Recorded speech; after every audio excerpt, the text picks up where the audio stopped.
உயிரின் உயிரான விடுதலை சிறுத்தைகளே. சாதி ஒழிப்பே சமூக விடுதலை என தமிழகத்தில் களமாடி வரும் விடுதலை சிறுத்தைகள் கட்சியினர் தமிழர்களின் உரிமைகளுக்காகவும் ஒடுக்கப்பட்டோரின் விடுதலைக்காகவும் போராடி வருகின்றனர். இன்றைய களத்தில் சிறுத்தைகள் பகுதியில் விடுதலை சிறுத்தைகள் கட்சி தலைவர் எழுச்சி தமிழரின் நிகழ்ச்சிகள் மட்டுமின்றி எழுச்சி தமிழரின் ஆணை கிணங்க களத்தில் சிறுத்தைகள் பங்கேற்ற நிகழ்ச்சிகள் அனைத்தையும் இப்போது பார்க்கலாம்.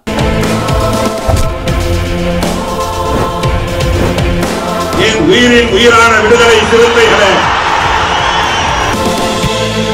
சபரிமலையில் பெண்கள் வழிபட்டதை அடுத்து பாலின சமத்துவத்தில் வரலாற்று வெற்றி கிடைத்துள்ளதாக விடுதலை சிறுத்தைகள் கட்சியின் தலைவர் தொல் திருமாவளவன் தெரிவித்துள்ளார். இதுகுறித்து விடுதலை சிறுத்தைகள் கட்சியின் தலைவர் தொல் திருமாவளவன் வெளியிட்டுள்ள அறிக்கையில், பாலின சமத்துவத்தை உறுதி செய்யும் விதமாக அனைத்து வயது பெண்களும் சபரிமலையில் வழிபடலாம் என்ற வரலாற்று சிறப்பு வாய்ந்த உச்சநீதிமன்ற தீர்ப்பை செயல்படுத்த விடாமல் சனாதனவாதிகள் தடுத்து வந்ததாக குறிப்பிட்டார்.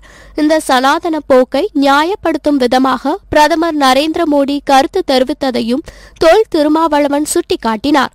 உச்சநீதிமன்ற தீர்ப்பை நடைமுறைப்படுத்த விடாமல் மத்தியில் ஆளும் அரசியல் கட்சியே வன்முறையில் ஈடுபட்ட அவல நிலை ஏற்பட்டதாக குற்றம் சாட்டினார். இதனிடையில் தமது உரிமையை நிலைநாட்ட போராட்டத்தில் ஈடுபட்ட பெண்கள் தற்போது மகத்தான வெற்றியை ஈட்டியுள்ளதாக தொல் திருமாவளவன் தெரிவித்தார்.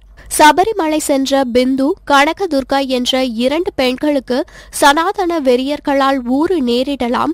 எனவே அவர்களுக்கு உரிய பாதுகாப்பு வழங்கிட மாநில அரசு நடவடிக்கை எடுக்க வேண்டும் எனவும் அவர் வலியுறுத்தினார். மேலும் அவர்கள் வழிபடுவதற்கு உரிய பாதுகாப்பை வழங்கிய கேரள அரசை பாராட்டுவதாக குறிப்பிட்டார்.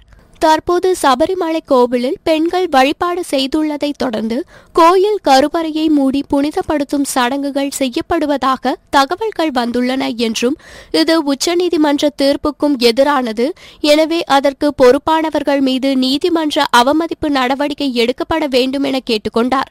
சபரிமலையில் பெண்கள் வழிபடுவதற்கு சனாதனவாதிகள் இடையூறு செய்வதால் அவர்களை இரும்பு கரம் கொண்டு கேரள அரசு ஒடுக்கிட வேண்டும் எனவும் தொல் திருமாவளவன் வலியுறுத்தினார்.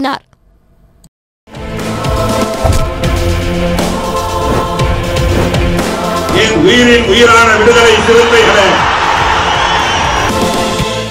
விடுதலை சிறுத்தைகள் கட்சியின் அரசு ரயில்வே தொழிலாளர் விடுதலை முன்னணியின் சார்பாக சென்னை அசோக் நகரில் உள்ள கட்சியின் தலைமை அலுவலகத்தில் தலைவர் தொல் திருமாவளவனை சந்தித்து திருச்சியில் நடைபெறவுள்ள தேசம் காப்போம் மாநாட்டிற்கான நிதியாக ரூபாய் 1 லட்சம் காசோலை வழங்கப்பட்டது.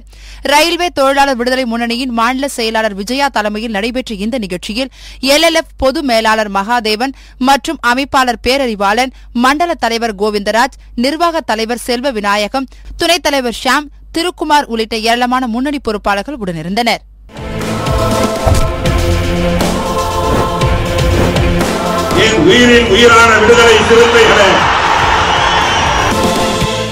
இன்றைய களத்தில் சிறுத்தைகள் பகுதியில் விடுதலை சிறுத்தைகள் கட்சியினர் பங்கேற்ற நிகழ்ச்சிகள் அனைத்தையும் பார்த்தோம். நாளையும் இதேபோன்று சிறுத்தைகளின் பாய்ச்சலை களத்தில் காண்போம். நன்றி.